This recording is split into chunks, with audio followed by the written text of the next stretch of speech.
মা স্বয়ং আশীর্বাদ করে গিয়েছিল মনসা দেবী। তোমাকে জিন আসলে শরীর ভারী হয় আর আত্মা আসলে শরীর হালকা হয়। আমি কিন্তু অনেক কিছু দেখতে পাই। আমি রাস্তায় বের হলে বুঝতে পারবো কোন তালা গাছে জিন আছে, কোথায় জিন আছে, আশেপাশে কোন আত্মা আছে। অ্যাক্সিডেন্ট করা আত্মাও কিন্তু ঘটে, সুইসাইড করা আত্মা।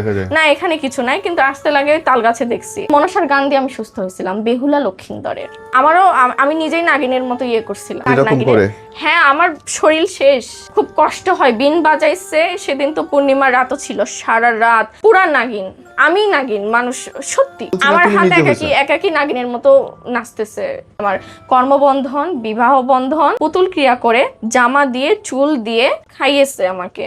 ওই বাদুরের মাংসর সাথে কাকের রক্ত দিয়ে ওই কুফরি করছে, যাতে আমি মানে সাইকো টাইপের হই। যখন ধ্যানে বসে পুতুলটা সামনে রাখে, স্টার আঁকায়, মোমবাতি থাকে, ওগুলা বলছে সিঁদুর দিয়ে কাজ করে, অম ক্রিম ক্রিম এগুলা করে। আর তখন হচ্ছে ওইখান থেকে সে আত্মাটা আমার উপর চেপে, তখন আমি আমার হাজবেন্ডের গলায় এভাবে ধরে উপরে তুলতাম, আমার শক্তি দ্বিগুণ হয়ে যেত। আপনার হাজবেন্ডকে এক হাতে।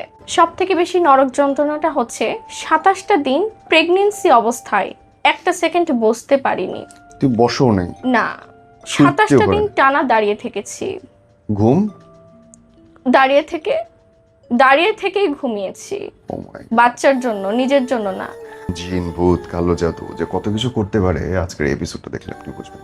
পুতুলের মতো সুন্দর একটা মেয়ে এখনো, অথচ তার সে আরো কত সুন্দর ছিল, জীবনটা কত মিষ্টি ছিল, সেখান থেকে আজকে ধ্বংসের দ্বার প্রান্তে। এই ঘটনা আপনি শুনতে শুরু করলেন। আমাদের চ্যানেলটা সাবস্ক্রাইব করবেন, লিখবেন, শেয়ার করবেন এবং নিজের কথা বলতে চাইলে স্ক্রলে দেখানো নম্বরে হোয়াটসঅ্যাপ করবেন বা ইমেল করবেন। কি নাম তোমার? সুমাইয়া সুমো। সুমো, শুরু থেকে বলো যে এই যে কালা জাদু এত কিছু, এটা শুরুটা হলো কেমন? শুরুটা হয়েছে আমি যখন 7 বছর বয়সে, আমার যখন 7 বছর বয়স, তখন থেকে শুরু হয়েছে।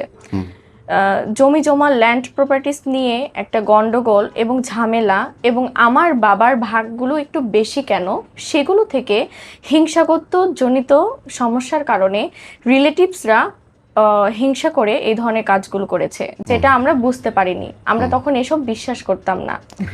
আমার চাচি, বড়াম্মু, 3 চাচি মিলে এবং ভাবি, আমার একটা আপু আছে, তারা সবাই মিলে যত টাকা খরচ করতে হয়, কিন্তু আমাদের শেষ বিনাশ দেখেই ছাড়বে, ধ্বংস করে ছাড়বে। কর্মবন্ধন, বিবাহ বন্ধন, তার পাশাপাশি পুতুল ক্রিয়া করে 101টি, তখন থেকে 101টি ওই সুচ দিয়ে ওই পানিতে বিলে ফেলাই রাখছিল। পুতুলের সুচ দিয়ে? হ্যাঁ, পুতুলের সুচ দিয়ে, আমার নাম দিয়ে, আমার বাবা মার নাম দিয়ে। তাতে ইমপ্যাক্ট কি? এবং কবরে পুঁতে রাখছিল। তাতে ইমপ্যাক্ট কি? তোমার কি হয়েছে তাতে? আমার ক্ষতি হয়েছে, পড়াশোনার ক্ষতি হয়েছে। ছোটবেলা থেকে মানে থাকে না, ডক্টর কোনো ধরনের চিকিৎসা করে, অনুসন্ধান করে কিছুই খুঁজে পায় না, কোনো রোগ খুঁজে পায় না, অথচ আমি অসুস্থ থাকতাম, প্রতিনিয়ত অসুস্থ থাকতাম। তখন মনে করেছে এমনি হয়তোবা, তখন থেকেই অসুস্থতা আমার।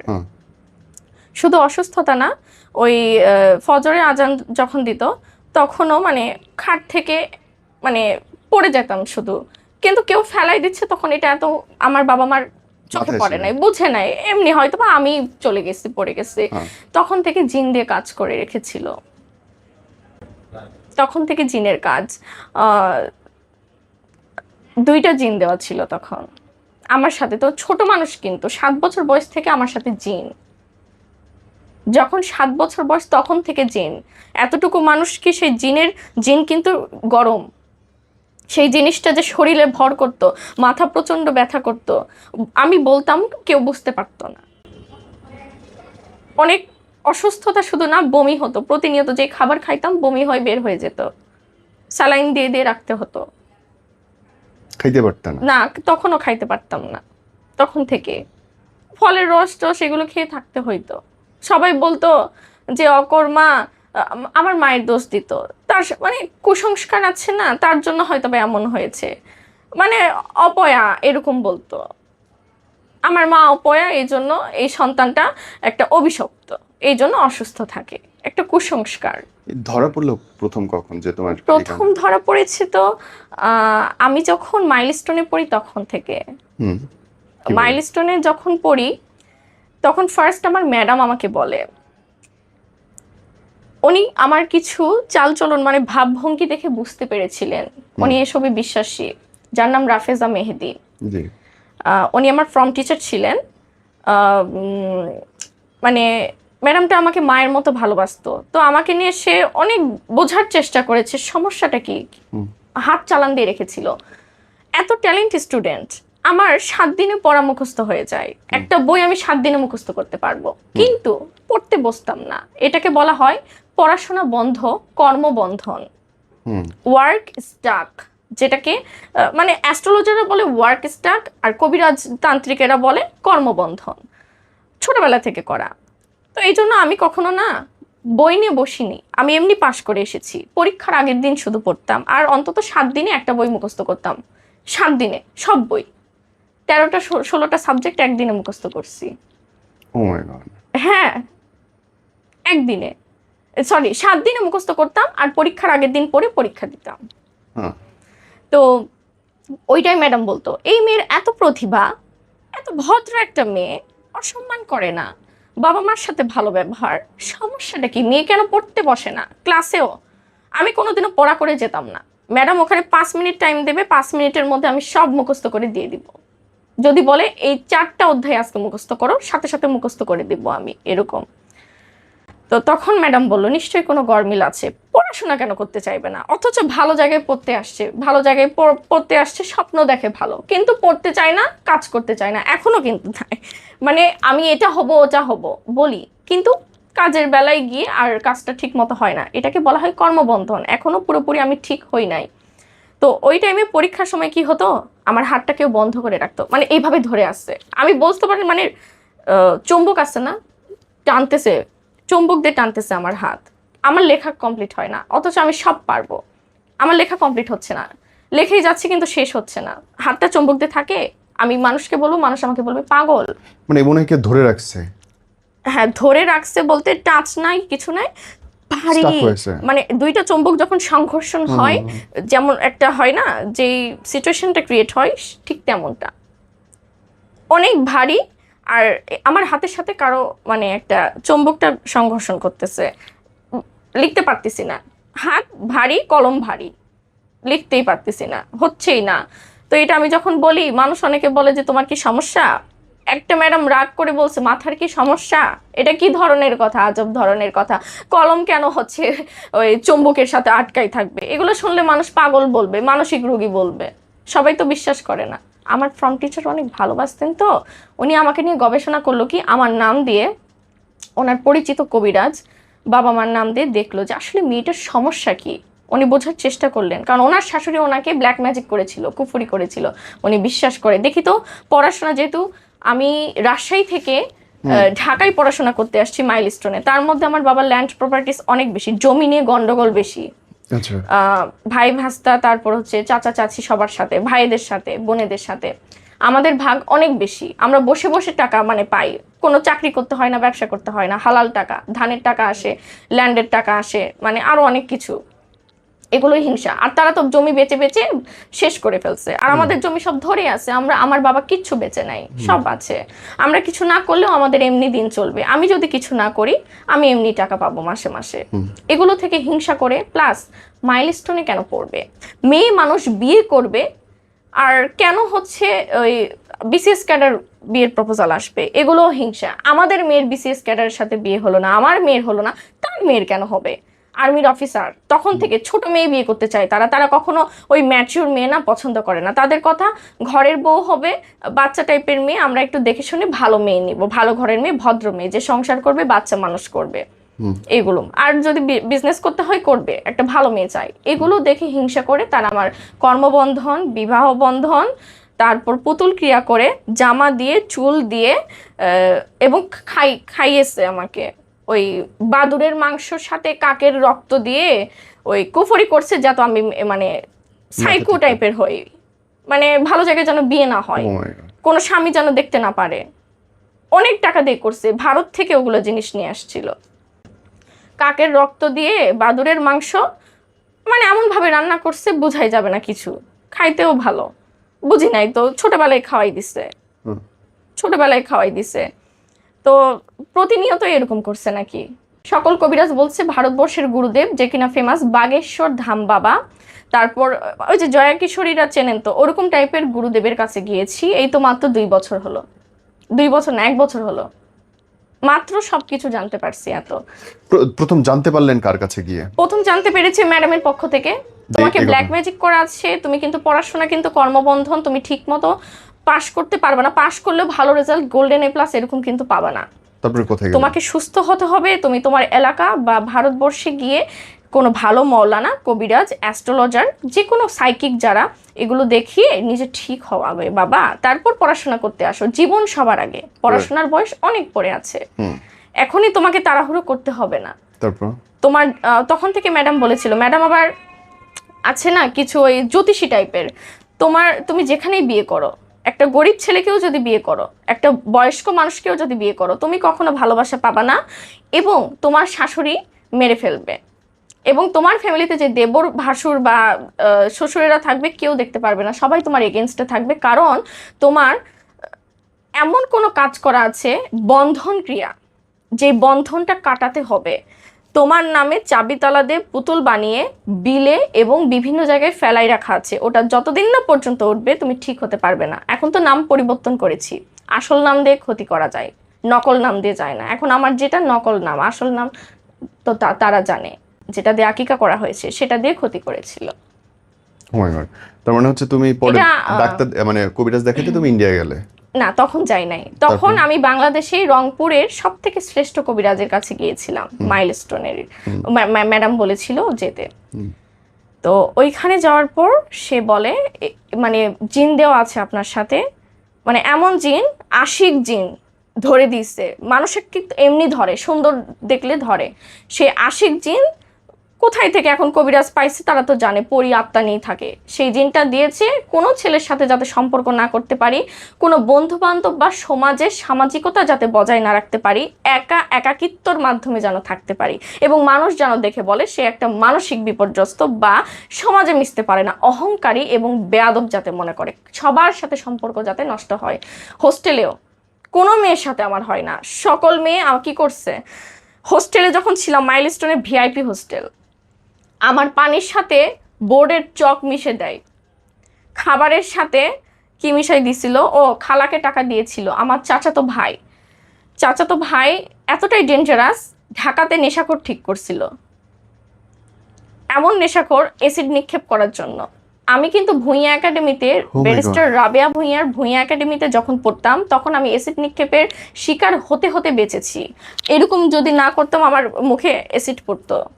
সে খুলছে বাট লাগাতে পারে নাই, হেলমেট পরা, এবং ওই কি বলে ওই সিসিতে না তো, ওইখানে কি করেছে আমি বলি, ওই বাইকের পেছনে যে নাম্বারটা থাকে সেখানে কাদা দিয়ে লেপটে দিয়েছে যেন ওটা দেখে আমরা তাকে না ধরতে পারি, এবং 2 জনই ছিল হেলমেট পরা, লালমাটিয়ার রাস্তা দিয়ে, গলিত রাস্তা, অত মানুষ তো থাকে না।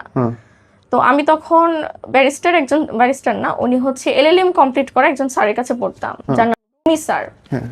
তো ওই টাইমে অ্যাসিড নিক্ষেপ করতে করতে বেঁচেছি। ও মাই গড, মানে অনেক বড় মাস্তান পলিটিশিয়ান ঠিক করেছিল আমার পেছনে, তার সাথে আমার বিয়ে হয় নাই, ফ্যামিলি থেকে এত জমি জমা আছে, কেন বিয়ে দেবে না, সে আমার থেকে কিন্তু বয়সে অনেক বড়, জমির লোভে বিয়ে করতে চেয়েছিল, বিয়ে দেওয়া হয়নি, ইগনোর করেছি। কেন ইগনোর করবে আমার বাবা মা এই রাগে, কারণ আমি পাগল হয়ে গেলে, আমরা মারা গেলে, আমরা 2 ভাই বোন যদি কিছু হয়, আমাদের সব সম্পদ তারা পাবে, চাচাতো ভাই বোনেরা পাবে, আমাদের মার্কেট যে নিজস্ব, আমাদের কিছু করতে হয় না, মানে বসে বসেই টাকা পায় যে বাবা, এগুলোও হিংসা। মানুষ কষ্ট করে তারা এগুলো করতেছে, জমিও বেচে ফেলছে, তাদেরও ভাগের আছে কিন্তু, আর আমাদের বেচতে হচ্ছে না কেন? ভারতে যাওয়ার দরকার পড়লোটা কেন? কারণ বাংলাদেশের সকল কবিরাজ বলে দিয়েছিল আমরা পারবো না, এই মেয়েকে সুস্থ করতে হলে ভারতে যেতে হবে।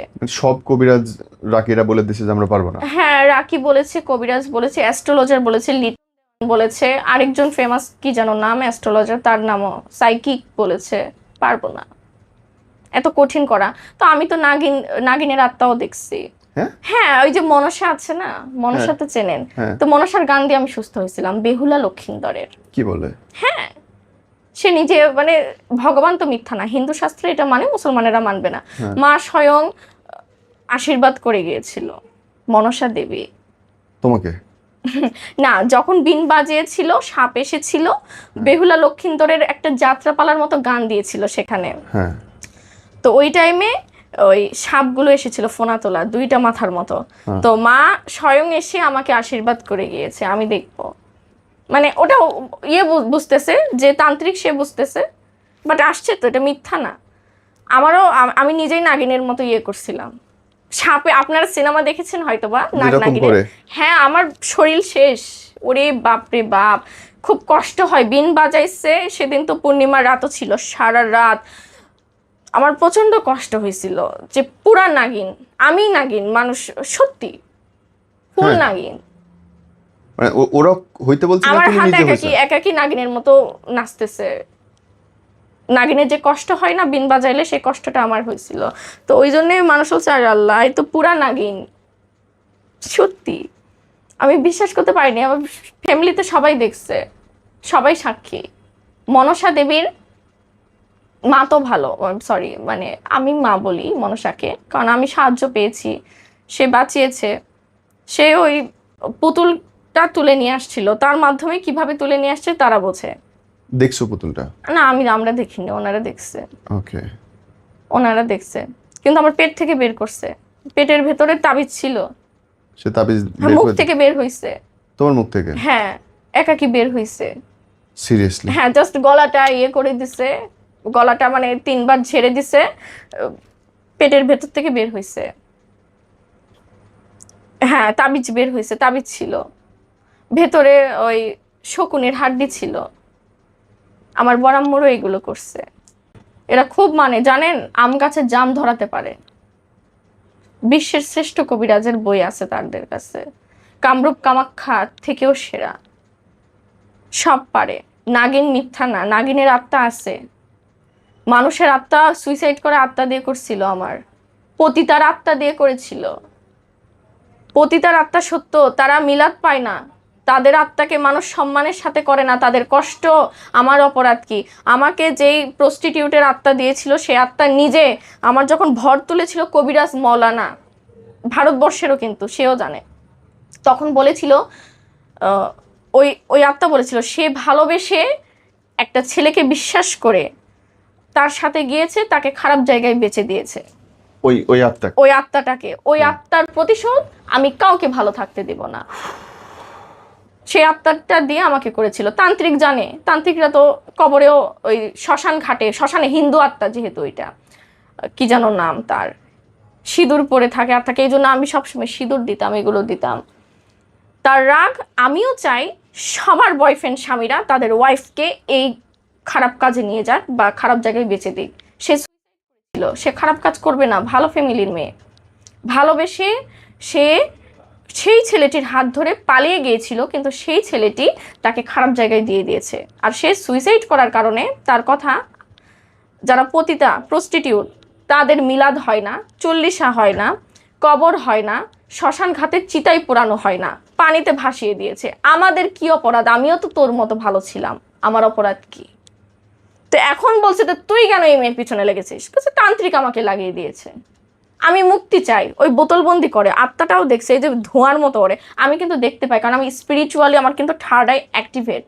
স্পিরিচুয়াল সায়েন্স দিয়ে আপনি যদি ইউটিউবে সার্চ করেন, এটা হিন্দু শাস্ত্র বেশি মানে, ওই মহাদেবের ভক্ত যারা, আমি কিন্তু অনেক কিছু দেখতে পাই। আমি রাস্তায় বের হলে বুঝতে পারবো কোন তালা গাছে জিন আছে, কোথায় জিন আছে, আশেপাশে কোন আত্মা আছে। অ্যাক্সিডেন্ট করা আত্মাও কিন্তু ঘোরে, না এখানে কিছু নাই, কিন্তু আসতে লাগে তাল গাছে দেখছি 2 জন সাদা কাপড়, কিছু নাই, সাদা কাপড় পরে বসে আছে, আমি দেখতে পাই। আমি প্রেত, খারাপ মানে আত্মাও দেখতে পাবো। কেমন? সুইসাইড আত্মা। কোন আত্মা? আমি বলি, শাশুড়ি মেরে ফেলছে, স্বামী মেরে ফেলছে, বা মানে আছে না, কোনো মানুষ তাকে করছে, এরকম। আরেকটা দিয়েছিল, ওই কারের ভেতরে না করছে, সে আত্মা দিয়ে করছিল। আমার কি বলবো, এরা আম গাছে জাম ধরাতে পারে, অনেক সাংঘাতিক, জ্যোতিষবিদের মতো। আমার ভবিষ্যৎবাণী আগেই বলে দিয়েছে আমার বড়াম্মা, এতই শ্রেষ্ঠ। তার ছেলে তো স্মার্ট, ভারতবর্ষের সাথে তার লিঙ্ক, বড় বড় তান্ত্রিকের সাথে তার লিঙ্ক, অনেক লিঙ্ক। তো ওই রেপিস্ট যে প্রেত, ওই জন্য মানে আমার সবসময় বিপদ লেগে থাকতো। এখন আর হয় না, কারণ স্বয়ং গুরুদেব আমাকে দেখছে, যে গুরুদেব উনি আমাকে যে কাজগুলো দিয়েছে, তোমরা মাজার ভক্ত হও, যেহেতু মুসলমান, হিন্দুর কাজ আমি ওভাবে করতে বলবো না, কারণ এটা আমাদের সাজায় না। ওই হজরত নিজামুদ্দিন আউলিয়ার মাজারের যে পানি পড়া, ধূপ জ্বালানো, ওই আগরবাতি দেওয়া, মোমবাতি দেওয়া, এসব কাজ এখনো করতে হয় আমাকে। আমি এখনো পুরোপুরি ঠিক হই নাই। মানুষের ভেতরে নেগেটিভ চিন্তা আসবে আমাকে দেখে, কিরকম? ব্যাড ইন্টেনশন আসবে। সেটা ওই প্রেতই করতো, ওই আত্মাটা। আমাকে যে ভালোবাসবে সে ভালো থাকতে পারবে না, তার মাথার ভেতরে চিন্তা আসবে আমাকে ফেলায়, আমাকে টাকা পয়সা দেবে না, কিছু দেবে না, কিন্তু অন্য মেয়েকে, আমার থেকে যে খারাপ সেই মেয়েকে টাকা পয়সা দেবে, সেই মেয়েকে ভালোবাসবে, সেই মেয়েকে নিয়ে থাকবে।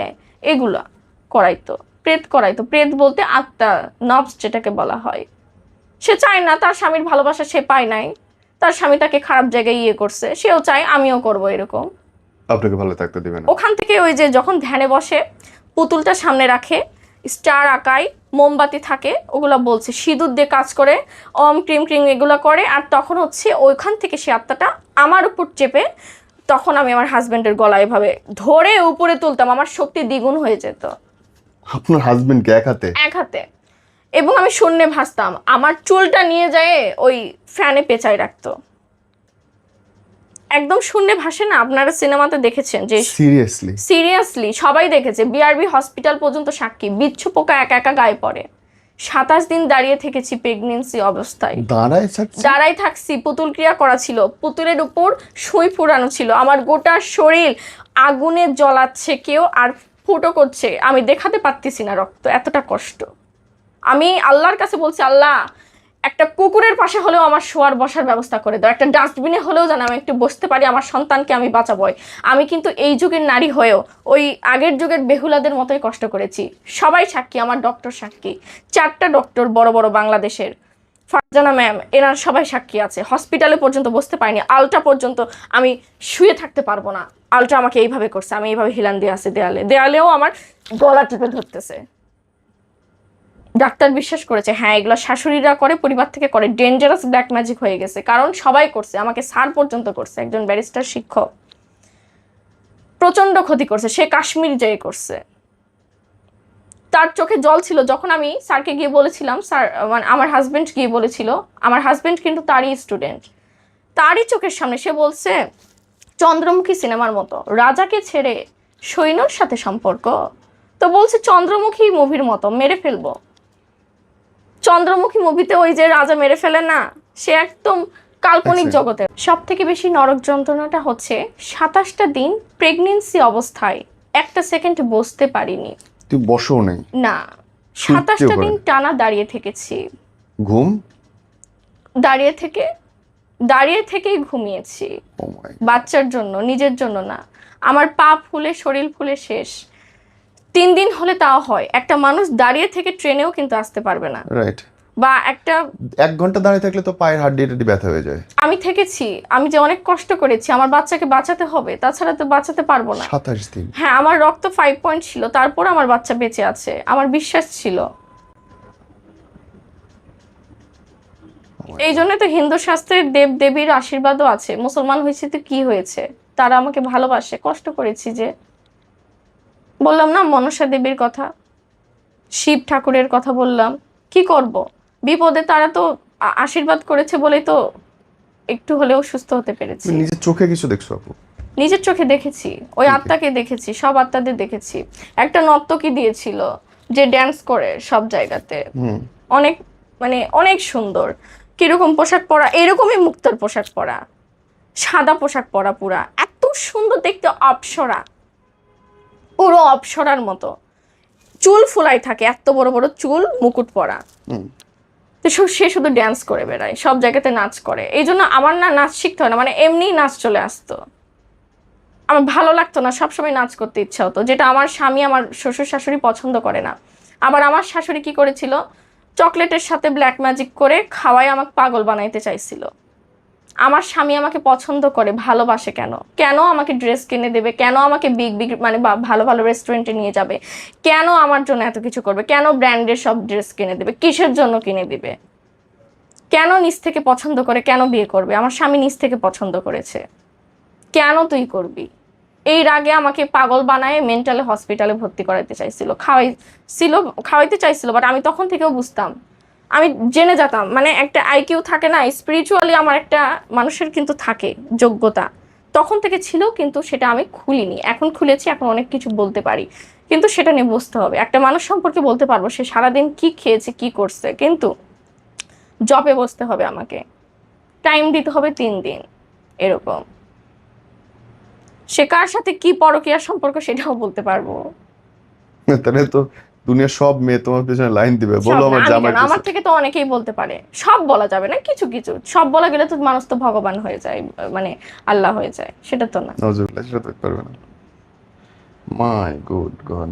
আমার শাশুড়ি আমাকে মেরে ফেলতে চাইছিল, আমার স্বামীকে এমন বশ করা করছে, আমার স্বামী আমার শাশুড়ির কথাই মানে ইশারায় উঠে বসে।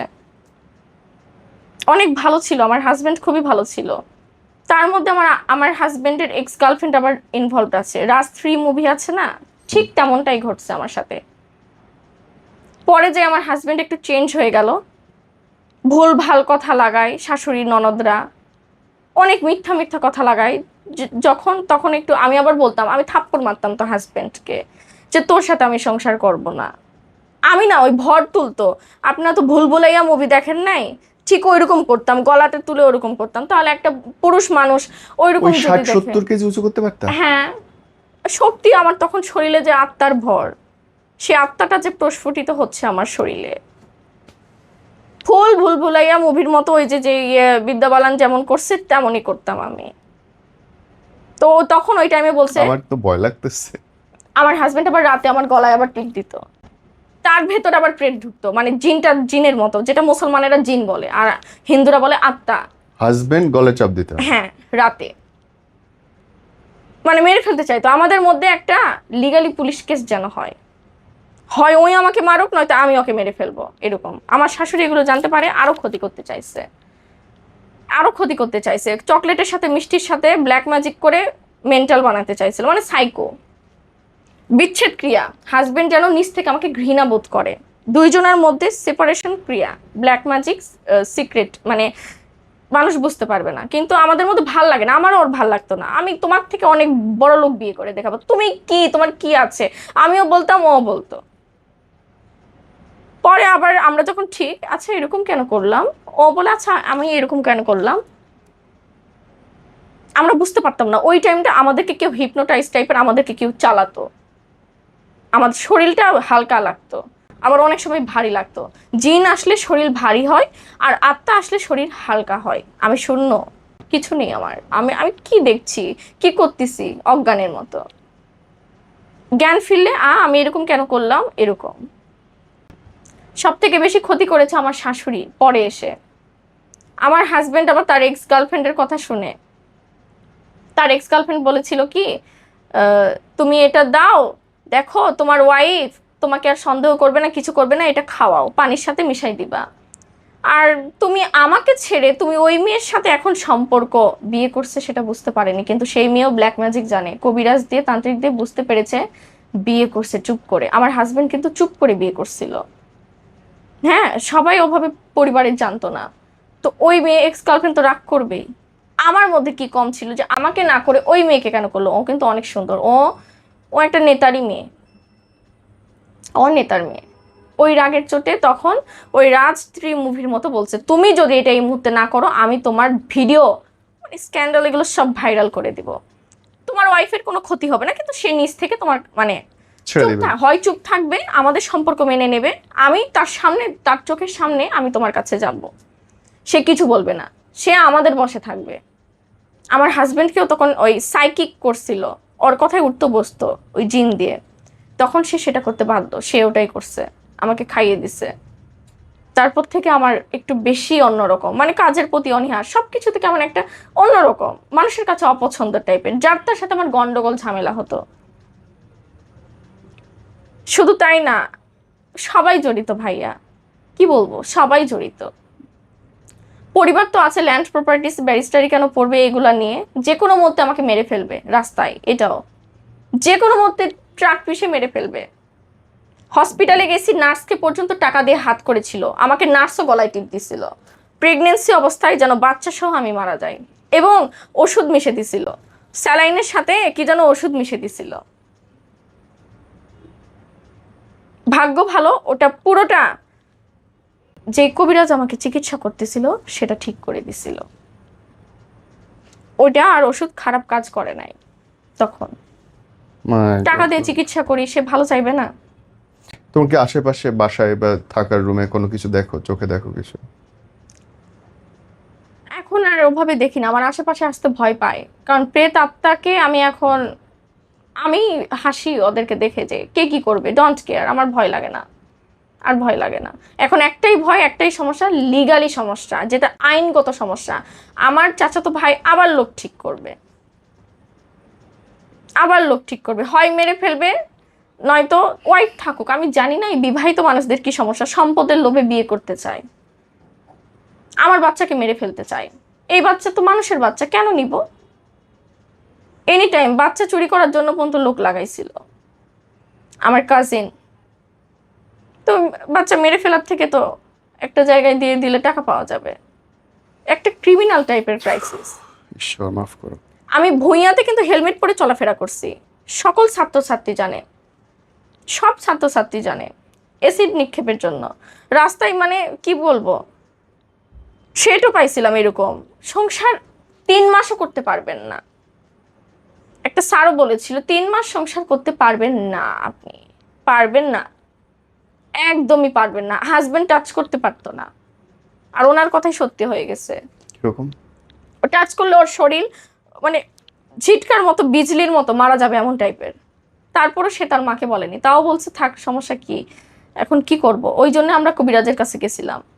তারপরে তো রংপুরের কবিরাজ বলেছিল যে আপনার স্বামী এবং আপনার মধ্যে বিচ্ছেদ ক্রিয়া করা ছিল, আপনারা কখনো একসাথে থাকতে পারবেন না, এবং 2 জনের মধ্যে একজন কেউ মার্ডার হবেন, হয় সে আপনাকে মেরে ফেলবে, নয়তো আপনি ওকে মেরে ফেলবেন, নয়তো এমন কিছু করবেন 2 জনের মধ্যে ক্ষতি, খুনটুন কিছু, বা ক্ষতি বিষ, বা মেন্টাল বানাবো। বোন, তোমার লাইফ থেকে যদি শেখার কিছু থাকে কি আছে বলো তো? শেখার আছে কি? এখন শেখার যদি কিছু থাকে, একটা কথাই বলবো, এই মেয়েদের সবার সামনে কখনো ভালো প্রকাশ করা যাবে না। কেউ যদি কোনো ব্যাড প্রপোজাল দেয় বা কিছু দেয়, মানে মুখের উপর না করা যাবে না, কিছু বলা যাবে না, তাহলে অনেক বড় ক্ষতি করতে চাইবে। সেটা আপনার সাংসারিক জীবনে হোক বা যে কোনোভাবে, রাস্তায়ও ক্ষতি করতে পারে, এনি টাইম ক্ষতি করবে, কিছু বলা যাবে না। ওই জায়গা থেকে সরে চলে আসতে হবে, নয়তো বলতে হবে আমার কোনো বয়ফ্রেন্ড আছে। আমি এটা বলবো, কখনো বলো না আমি অনেক ভদ্র মেয়ে, ভালো মেয়ে, আমি কারো প্রপোজাল অ্যাকসেপ্ট করি না, বা অনেক ভালো মানুষ আমি, এটা প্রকাশ করা যাবে না। সবাই রিলেশন করতেছে, তোমার কি সমস্যা, তাই নাকি, এ সতী নারী, তাই নাকি, ওর ব্যবস্থা আমি নিব, তখন এই ধরনের কথা বলবে। এত অহংকার, কিসের অহংকার? ও চরিত্রের অহংকার, ঠিক আছে। তখন থেকেই কিন্তু মানুষের একটা রাগ খুব তৈরি হয়। তো একটা কথাই বলবো, যেখানে যাক নিজের প্রশংসা বা নিজের ভালোটা প্রকাশ করা একদমই যাবে না। বলুক খারাপ, খারাপ হয়ে থাকো, পড়াশোনা করো, মানুষ হও, বলুক, পারলে বলো হ্যাঁ আমার বয়ফ্রেন্ড আছে, বাঁচতে হবে। তার সামনে যদি বলো তুমি সতী এবং ভালো, বাগানের সব ফুল সে পাইছে কিন্তু একটা ফুল পায়নি, তার কিন্তু রাগ, ক্ষোভ এবং মাথা কিন্তু এমনি নষ্ট হবে ওটা পাওয়ার জন্য। তাই নিজের ভদ্রতা, ভালো এবং ইমোশনাল প্রকাশ করতে নেই, জানুক মানুষ। আরও কি শিক্ষার আছে আমি বলি, যে এই ব্ল্যাক ম্যাজিক থেকে বাঁচার জন্য যেটা করতে হবে, সবার আগে যে আশেপাশের যে মানুষগুলো আছে তাদের সাথে ভালো সম্পর্ক তৈরি করতে হবে। ভালো সম্পর্ক তৈরি করার পরও যদি তারা না শোনে, তবে নিজেকেই কিছু শিখতে হবে বাঁচার জন্য, নিজের সংসার বাঁচার জন্য। সেটা সূরা কলমা হোক, কোরআন হোক, কিতাব হোক, বা কবিরাজি হোক। নিজের স্বামী, সংসার, বাচ্চাকে বাঁচিয়ে রাখতে হবে। এখন সব জায়গাতে ব্ল্যাক ম্যাজিক ছড়িয়ে গিয়েছে। প্রত্যেকটা নারীকে জাগ্রত হয়ে, প্রত্যেকটা নারীর উচিত নিজের সংসারকে এবং শ্বশুর শাশুড়ি সবাইকে ঠিক করে রাখা। সেটা সূরা কলমা দিয়ে হোক আর যাই হোক, কুফরি না, ভালো কিছু দিয়েই। কারণ নিজের সংসার বাঁচাতে চেয়েছি আমরা, এটা তো কোনো অপরাধ না। কেন মানুষ ক্ষতি করতে আসবে? নিজেকেই তৈরি হতে হবে। সেটা কেন কবিরাজের কাছে যেতে হবে? কবিরাজেরা টাকা খায়, আরো ক্ষতি করতে পারে। নিজেকে তৈরি হতে হবে। বাংলাদেশে ব্ল্যাক ম্যাজিকটা বেশি হয়ে গিয়েছে। তাই আমি বলবো প্রত্যেকটা নারীর উচিত নিজের ধর্মীয় গ্রন্থের যে কোনো সূরা কলমা দিয়ে হোক বা কবিরাজি বই দিয়ে হোক নিজেকে সুস্থ থাকতে হবে। আছেই তো, কোরআনেও তো অনেক কিছু আছে। প্রথম থেকে যদি এইভাবে চলে তাহলে কেউ করার সুযোগ পাবে না। একটা ছোট বাচ্চাকে তখন থেকে কোরআন শিখাতে হবে। যখন কোরআনের পক্ষে থাকবে সে, তখন অত জিন আশেপাশে আসতে পারবে না, ভয় পাবে। তাই ছোটবেলা থেকে এটা যে ধর্মের, তাকে ধর্ম মেনে সবকিছু ঠিক রাখতে হবে। এটাও একটা শিক্ষা। আমার আজকে যদি আমি আগে থেকে যদি এগুলো পালন করতাম, মানুষ এতটা সুযোগ পেত না। কিসের ভূত প্রেত জিন, যেমন এখন কিন্তু অত সুযোগ পায় না। কি করে? দুধ থেকে একটা সাইকিক করে, ওই যেটাকে বলা হয় হ্যালুসিনেশন। আপনি এখানে বসে আছেন, আপনার নাম দিয়ে, আপনার বাবা মার নাম দিয়ে যদি কেউ জানে, এখন আপনি ভালো ইনকাম করছেন, আমি ওর কর্মটা বন্ধন করব, ওর যাতে ক্লায়েন্ট না আসে, এবং তার হাজবেন্ড ওয়াইফের মধ্যে একটা সেপারেশন করে দেব। সে যতই বড় অ্যাক্টর হোক, যতই বড় যেই হোক, তার সম্পর্ক কিন্তু নষ্ট করা যায় দুই হাজবেন্ড ওয়াইফের মধ্যে। এটার কিন্তু কোনো পুলিশ কেস নেই, লিগালি পুলিশ কেস নেই, পুলিশ কিচ্ছু করবে না, আদালত নেই। কিন্তু দেখেন একটা সংসার নষ্ট হয়ে যাচ্ছে, বাচ্চা এতিম হয়ে যাচ্ছে। এই ব্ল্যাক ম্যাজিকটা কি জরুরি না কিছু শেখা বা জানা, নিজের স্বামী ঠিক করে রাখা? যদিও আমি ব্যক্তিগতভাবে এগুলো কোনো কিছু বিশ্বাস করি না, এবং বিশ্বাস, জিনও বিশ্বাস করেন না? ওইটুকু মানে যে আল্লাহ বলছেন আছে আছে, কিন্তু ওরা ক্ষতি করতে পারে, আমি এটা বিশ্বাস করি না। ব্ল্যাক ম্যাজিকও না। Nothing. এই যে যেমন এত ওই সময় টিভিতেই দিচ্ছে, পুতুল ক্রিয়া করা, এগুলো সুই ফোরে রাখছে, আপনি চোখের দেখি সামনে আমি দেখেন না? আমি হচ্ছে ওই যে ঠাকুরমার ঝুলি শুনলে যেরকম মজা পাই, ভূতের গল্প শুনে সেরকম মজা পাই। কারণ চোখের সামনে দেখেন নাই না? আমি আমি হয়তো লাখখানেক কারি চিনি, বাংলাদেশের অধিকাংশ হুজুর চিনি, কবিরাজ চিনি। আমি সবাইকে 300 টাকার স্ট্যাম্পে লিখে দিছিলাম, আমার ক্ষতি করতে পারলে আমি টাকা দিব সব আপনাকে। থেকে একটা কথা বলি, পারেনি। আচ্ছা মানুষ যদি কোনো প্রপোজাল অ্যাকসেপ্ট না করে, তবে কেন মানুষের ক্ষতি করতে হবে? সেটা খুব রাস্তায় বাজে। হোক, যেখানেই হোক, বা স্বামীর সাথে কেন সম্পর্ক নষ্ট করতে হবে? স্বামীকে কেন মেরে ফেলতে হবে? এটা আমার প্রশ্ন। এটা কি করা যেতে পারে? তো এনি টাইম আমার লাইফ আর্ম সেলফ ইনজুরি, যার জন্য এই ঢাকা ছেড়ে চলে গেছিলাম। তো মানুষের জন্য আমাকে লুকিয়ে থাকতে হবে? আমার তো মুখ খোলা উচিত, আমি নাম বলবো না, কারণ আমি এখনো স্টাবলিশড হই নাই। আমি এখন বললে সমস্যা আছে। বোন, আমি শুনলাম এবং আমি দোয়া করি আল্লাহ তোমার সমস্ত বিপদ দূর করে দিক, সুস্থ থাকো ইনশাল্লাহ। আচ্ছা। Thank you.